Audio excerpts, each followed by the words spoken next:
Kaya ang tangi nating magagawa na lamang mga kabilas, alagaan ang ating sarili. Nang sa ganon, iwanan man tayo ng ating mga asawa, maghanap man sila ng bitka, maganda ka pa rin. Di ba? Hindi, totoo yun.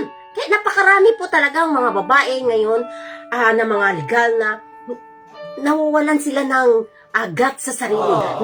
Nalulo sila, nawawala sila sa sarili nila, napanghinaan sila ng loob kapag iniwan sila ng kanilang asawa. Kaya kailangan na ikaw babae, marunong ka talaga maghanap buhay. Huwag kang sumandal sa lalaki. Dapat kung ano yung kayang gawin ng iyong asawa, gawin mo na. Kasi kung paglaban mo pa ang karapatan mo, mga kabila, sa iyong asawa na naghanap ng bitka, kawawa ka. Kawawa ka talaga.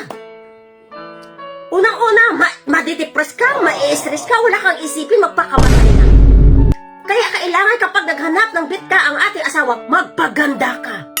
Hindi tayo nabubuhay sa mundo para lang sa isang lalaki. Kahit kinasal man tayo ng 10 bisis sa isang lalaki, kapag iniwanan tayo, wala tayong magagawa. Kaya ang kailangan mong gawin, alagaan ang iyong sarili. Di ba, mga kabilas? Kasi kung pabayaan din natin ang ating sarili, mga kabilas, tayo yung kawawa. Sila nagpapakasaya, kasama ang bitka nila, kasama ang mga bitka ng mga matatapang na yan, kasama yan ang akala mo kung legal sila kumakaasta. Lalo-lalo na kapag pinili na sila ng ating asawa. Di ba mga kabilas? Kapag pinili na sila, akala legal sila. Wala silang takot, matapang sila, labanan ang legal. Akala mo kung may pinirmahan sila kay San Pedro. Kaya lagi ko po sinasabi sa inyo, sa simula pa lang, unahin natin palagi ang ating sarili. Huwag nating pabayaan. Kasi kapag sila ay nangaliwa na, tapos ikaw nagpabaya sa sarili mo, kawawa ka. Ano ka na? Lusyang ka na. Wala na magkagusto sa'yo. Matanda na. Tuyot na yung balat mo.